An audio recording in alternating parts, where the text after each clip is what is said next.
De la contingencia, hoy día con nosotros en el estudio la ministra de la Mujer y Equidad de Género, Antonia Orellana. ¿Cómo está, ministra? Muy buenas tardes. Hola, ministra. Buenas tardes. Hola, ministra. De mandar mi pésame a la comunidad del atletismo chileno. Sí. Triste noticia que nos viene a entregar hace un ratito. Ministra, tuvo cuenta pública el día de ayer usted. Solo por una pregunta de plazos. ¿Esta es la última cuenta pública o hay una antes de abandonar la última. ¿Cómo fue? ¿Emotiva? ¿Cómo lo sintió?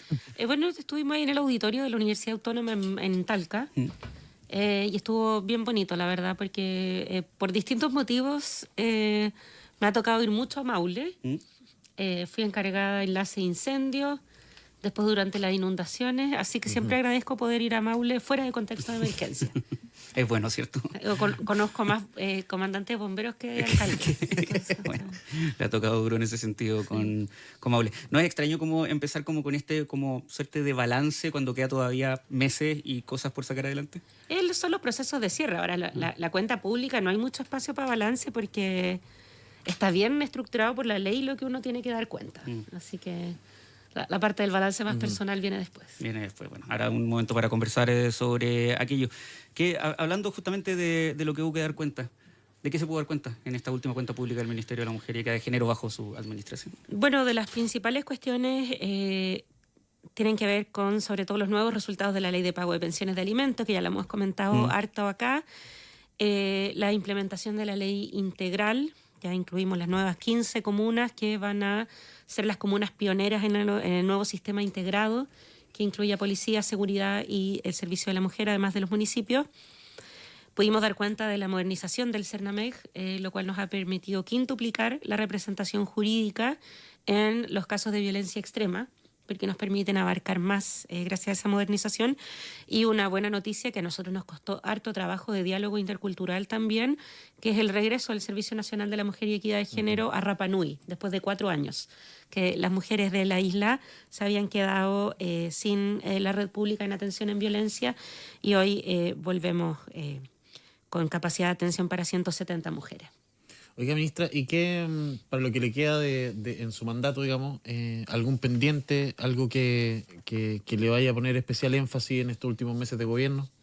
Bueno, estos meses en la parte de gestión, nuestra prioridad es la implementación de la Ley Integral contra la Violencia.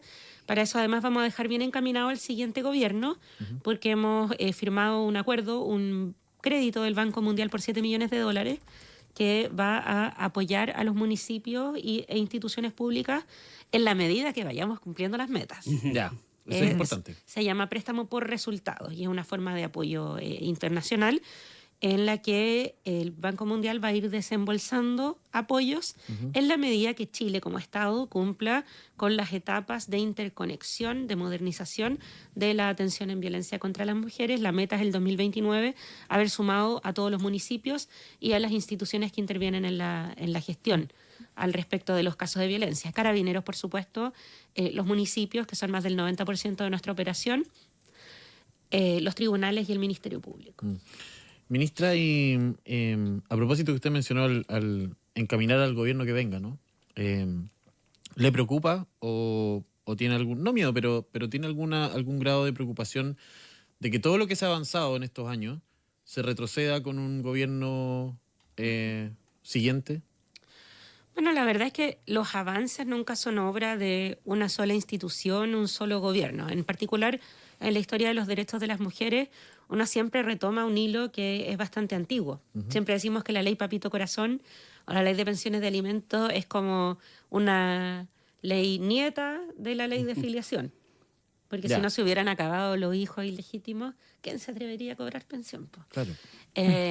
Entonces, yo creo que ahí hay una historia muy antigua, que no es fácil de revertir y creo que además el pueblo chileno dijo muy claramente el 17 de diciembre del 2023 que no quería retroceso en los derechos de las mujeres, en el segundo plebiscito constitucional. Está bastante estudiado que uno de los motivos principales, por ejemplo, para rechazar el anteproyecto constitucional republicano era las trabas de las 3 causales.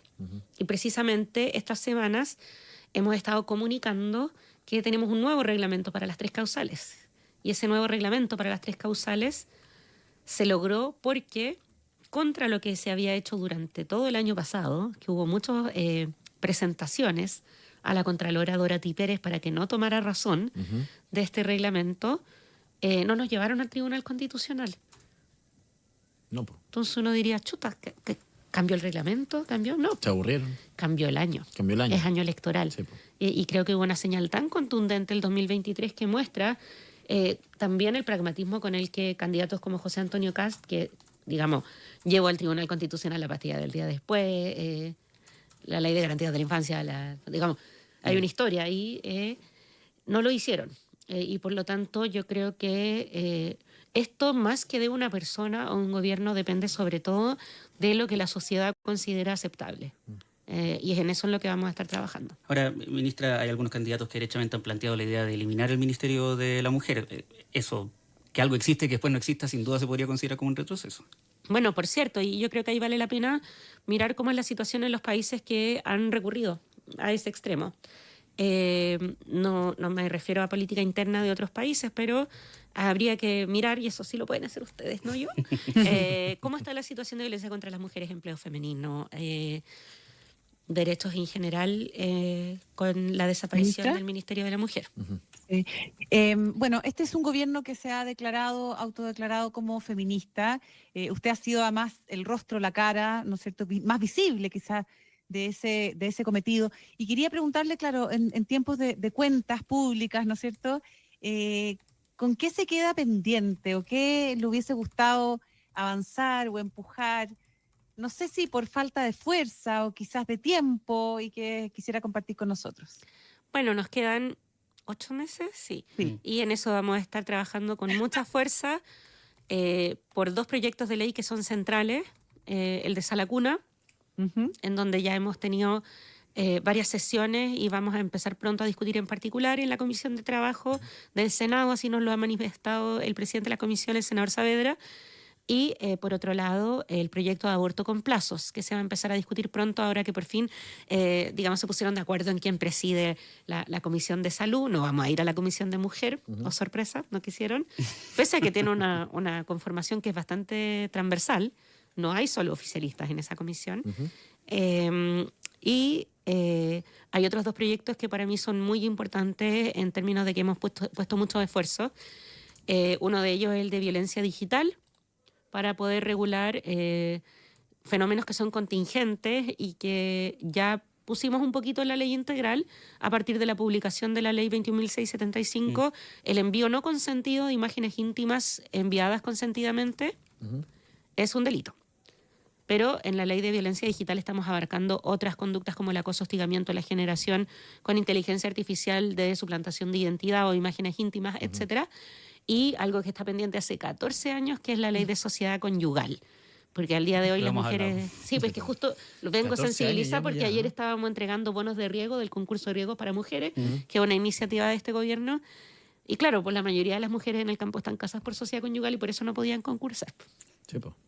Oiga, ministra, ¿le preocupa el tono que ha tomado la discusión presidencial? Los candidatos, escuchábamos en la proclamación de Johannes Kaiser la semana pasada unas descalificaciones en contra de Janet Jara. Ahora Evelyn Matei acusa que hay una campaña en contra de ella, haciendo creer que tiene Alzheimer o que podría tener alguna enfermedad de tipo mental. José Antonio Kast hoy día defiende su lado o su gremio, si se quiere, su partido, y dice que sus militantes son respetuosos y responsables y que él no se puede hacer cargo de este tipo de campaña. ¿Qué opinión le merece eso? Bueno, yo creo que aquí hay un punto que es fundamental y que lo dijo la ministra Vallejo hace 2 años y que harto que la criticaron por eso, y es que la desinformación y las fake news sí son una amenaza para la democracia. Eso se ha visto en otros países y aquí estamos viendo un ejemplo muy claro de que la inteligencia artificial generativa, que no tiene por qué ser de por sí algo malo, ¿sí?, pero puede tener usos no regulados en los que además todos se pueden desentender, porque además a partir de las nuevas políticas que han impulsado los responsables de estas plataformas, que sí tienen signo político, lo siento, pero sí lo tienen, es casi imposible saber quién está detrás de esas campañas de desinformación. Lo decía a propósito de nuestra ley de violencia digital.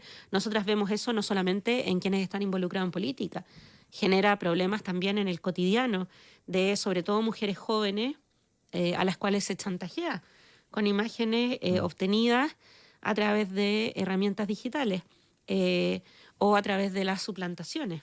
Entonces es un problema que está abarcando a toda la sociedad, pero que además se transforma en un riesgo democrático en la medida que puede orientar a la población a tomar decisiones basadas en mentiras. Y además con un tema que es tan sensible como las enfermedades neurodegenerativas, pero la mayoría de las familias en nuestro país tienen que enfrentar el Alzheimer.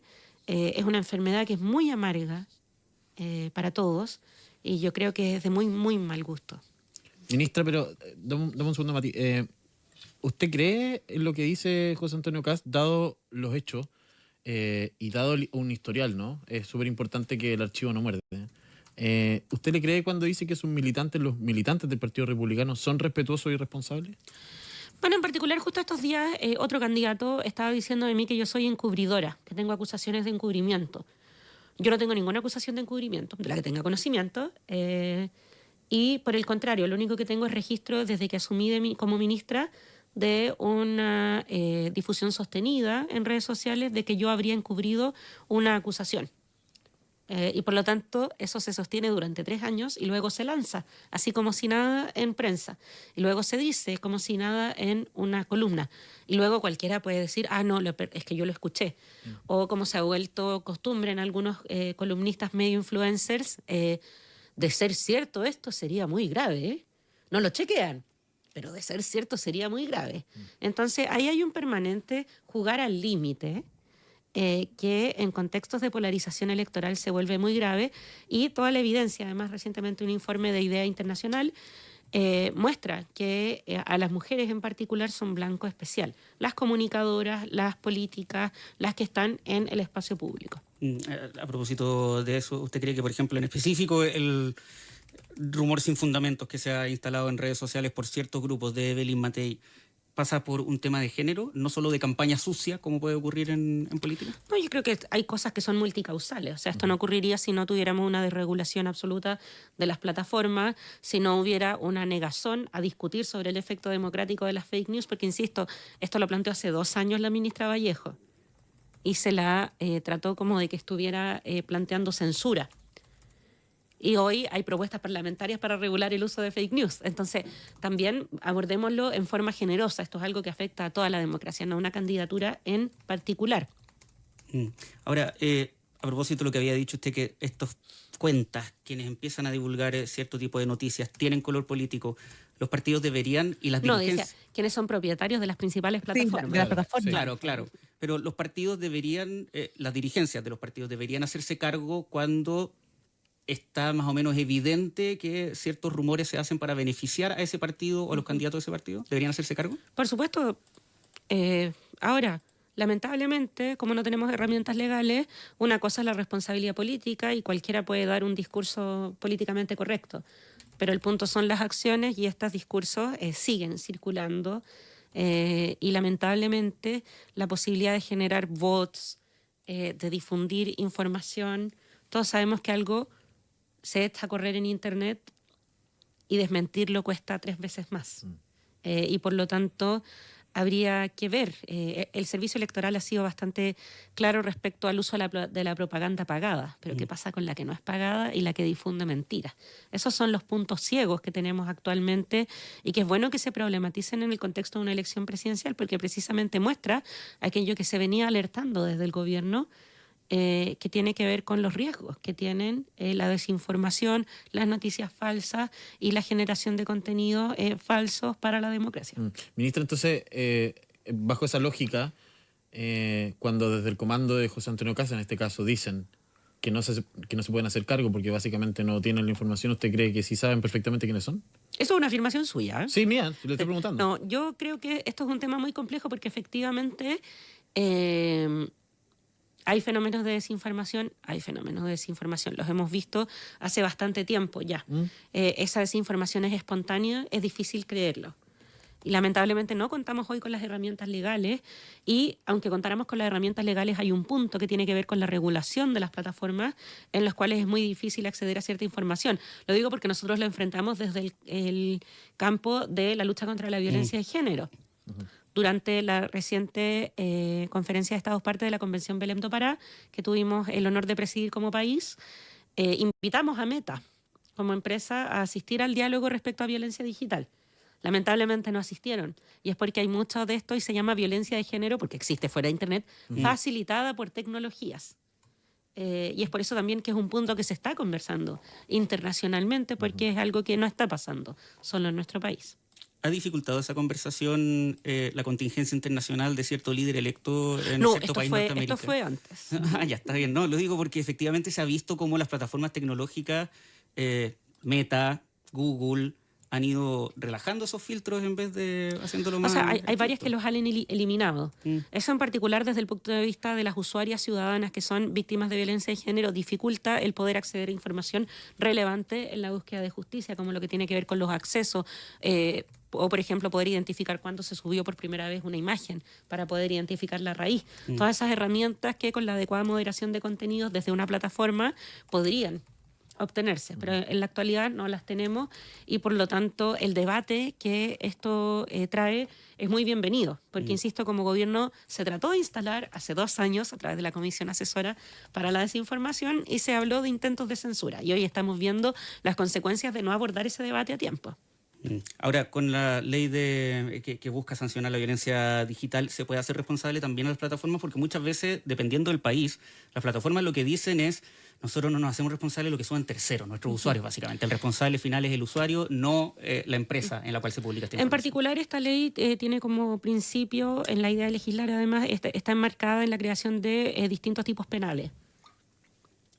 ¿Por qué? Porque en particular el conocido caso de un colegio fue interpretada la norma en nuestro país como que se crearon imágenes de connotación sexual de menores de edad a través de IA generativa.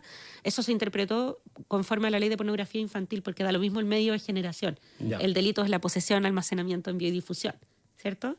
O la producción. ¿Ya? Entonces se está procesando por esa vía. Pero en el caso de las mayores de edad, de las y los mayores de edad, tenemos ahí un problema que es grave. Y que hemos visto noticias en las que va saliendo profesionales que se ven despedidas porque alguien difunde imágenes que fueron enviadas con consentimiento pero sin permiso para ser publicadas. Imágenes que son generadas con inteligencia artificial y se difunden por parte de ¿cierto? Eso es lo que estamos viendo, y por lo tanto este proyecto de ley en particular lo que apunta es al Código Penal. Respecto a la responsabilidad de las plataformas, hay ejemplos en algunos países, se ha visto por ejemplo la nueva normativa europea. Sí. Tuvimos un trabajo hasta hace un tiempo con Estados Unidos a partir de la Global Alliance for Online Digital Harassment and Abuse, que siempre digo mal y mi carga internacional porque confundo el orden de la... Pero quiero agradecer al profesor de inglés del Liceo Tajamar. Pero es un tema que está discutiéndose a nivel internacional. Sí, totalmente. Ministra, estuvo en Romeral usted justamente acompañando a la familia de la concejala de Villalegre, María Ignacia González. Nos cambiamos radicalmente de tema y de lugar también. De Romeral para el mundo. Un tema súper local, definitivamente, y que ha sido bien enigmático desde el punto de vista policial. ¿Qué pasó con la concejala, no? Y usted estuvo con la familia en varias oportunidades, con su círculo cercano. ¿En qué está esa investigación y qué apoyo le brinda usted hoy día a esa familia, a esas hijas que todavía no pueden dar con el paradero de su mamá? Bueno, en particular, ayer estábamos en Romeral entregando los bonos de riego, pero previamente nos reunimos, claro, con las hijas de la concejala María Ignacia González, y estuvimos conversando. Ustedes saben, el Servicio Nacional de la Mujer y Equidad de Género tiene posibilidades de representación jurídica, pero bajo ciertas hipótesis, y también cuando no hay representante privado.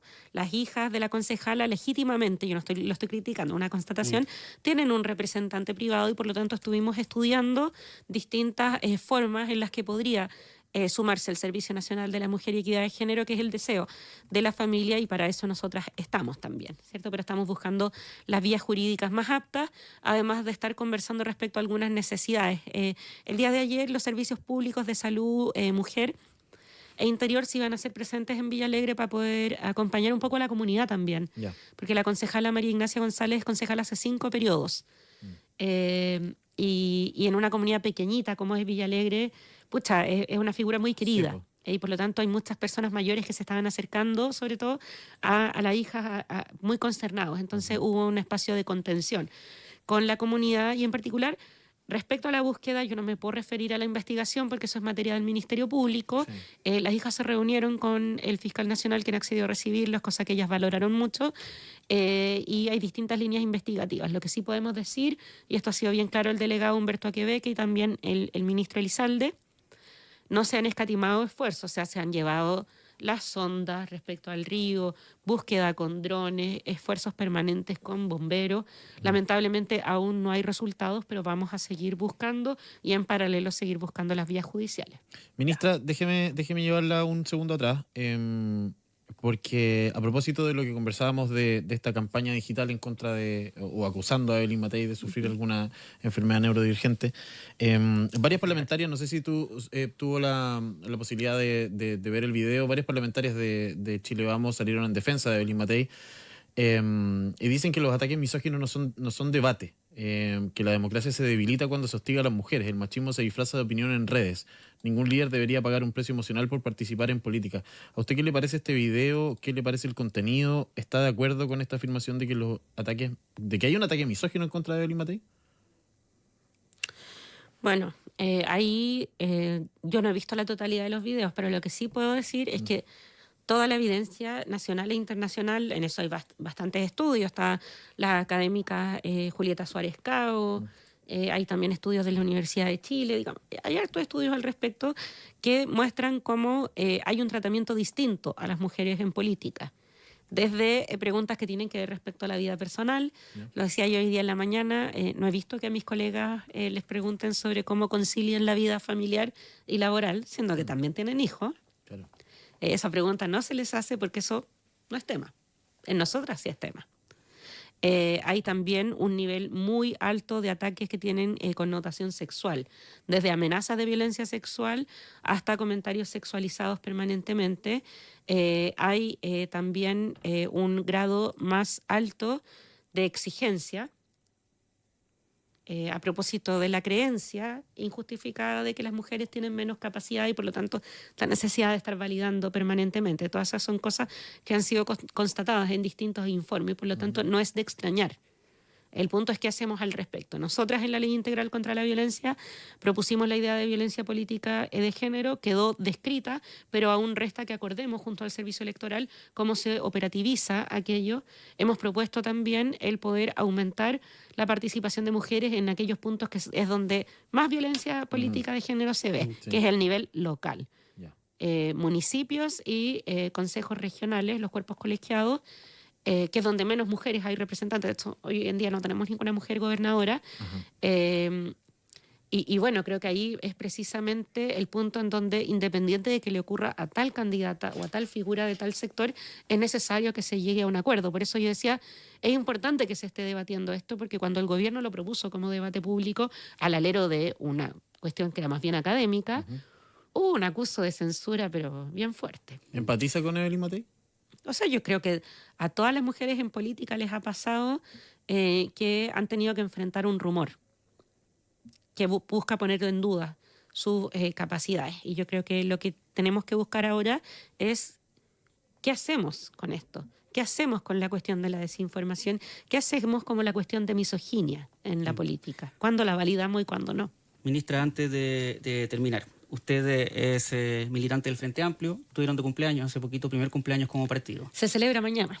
Antes era una coalición, ahora es un partido, una celebración que igual llega con el peor resultado presidencial que hayan tenido desde que compiten por la presidencia. Tenemos 3 nomás, ¿no? También dándole el beneficio antes de la pregunta de fondo, la vara estaba alta, 3er lugar, presidente, pero ahora no llegan a la primera vuelta. ¿Alguna reflexión respecto a qué sucedió? ¿Hay una celebración que viene con un poquito de análisis? O sea, ha habido varias instancias de análisis. Yo ya también entregué el mío, la presidenta del partido, Constanza Martínez, lo hizo. En particular, yo no creo que tampoco la profundización de este deba venir desde el Ejecutivo, sino del propio partido. Sí, yo lo que puedo decir es que estamos muy contentos por este primer aniversario, que hemos hecho un ejercicio inédito de unidad, porque pueden buscarlo. Hay pocos ejercicios de unificación de fuerzas en nuestro país en la historia reciente. Diría que es el proceso de unidad más grande que se ha hecho desde la reunificación del Partido Socialista en 1990, cuando se habían dividido en facciones durante la dictadura.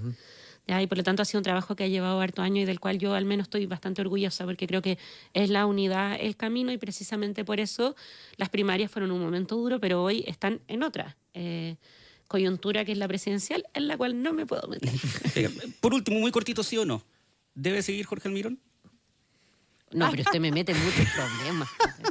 En eso no tengo inhabilidad constitucional, pero a propósito de los ataques misóginos en redes, he aprendido que mi opinión sobre mi equipo no es tan bienvenida. Ya.